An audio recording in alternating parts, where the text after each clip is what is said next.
आहेत आणि आवाज ऐकू येतात, त्यामुळे आता नागरिकांमध्ये भीती आहे। वसमत, औंढा, कळमनुरी तालुक्यामध्ये जमीन हादरली आहे आणि या सगळ्या गोष्टींमुळे आता नागरिकांमध्ये भीतीचं वातावरण आहे।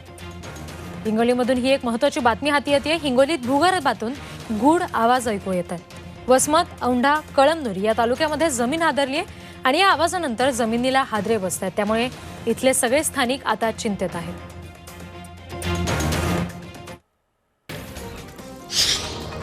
आता ग्राहकांना डिझेल थेट घरपोच मिळणार आहे। फक्त एका क्लिकवर ग्राहकांना डिझेलचं बुकिंग करता येणार आहे। दिल्लीमध्ये डिझेलची डोअरस्टेप डिलिव्हरी सुरू झाली आहे। त्यासाठी आता भारत पेट्रोलियम कंपनीनं हमसफर इंडिया सोबत करार केलाय।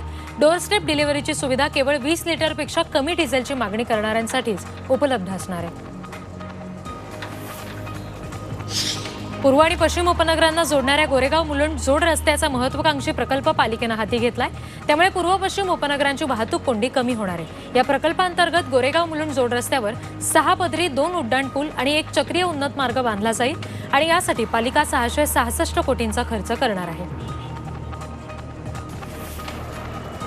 मुंबईमध्ये आता रस्त्यांसाठी 1800 कोटींची कामं हाती घेण्यात आली आहेत। मुंबईतील रस्त्यांचं काँक्रिटीकरण, डांबरीकरण केलं जाणार आहे आणि मुंबईकरांना दर्जेदार आणि चकाचक रस्ते देण्यासाठी पालिकेच्या कामातून 1.5 वर्षांनी ही मोठी कामं हाती घेण्यात आली आहेत।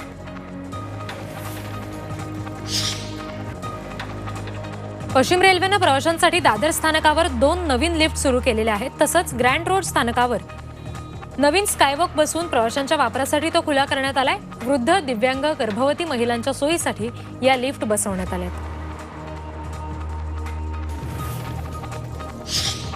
नागपूर मेट्रोच्या रिच 4 या सीताबर्डी ते प्रजापतीनगर मार्गावर शुक्रवारी मेट्रोची यशस्वी ट्रायल रन झाली। बर्डी ते वैष्णोदेवी स्थानकापर्यंत ही चाचणी घेण्यात आली। शहरातील सर्वात दाटीवाटीचा परिसर असलेला सेंट्रल एव्हेन्यू वरून प्रथमच मेट्रो धावत असल्यामुळे परिसरातील नागरिकांनी घराच्या छतावर उभं राहून मेट्रोचं स्वागत केलं।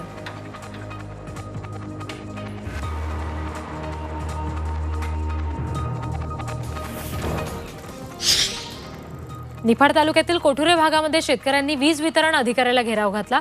वीज पुरवठा सुरळीत चालू नसल्यामुळे शेतकरी संतप्त झाले।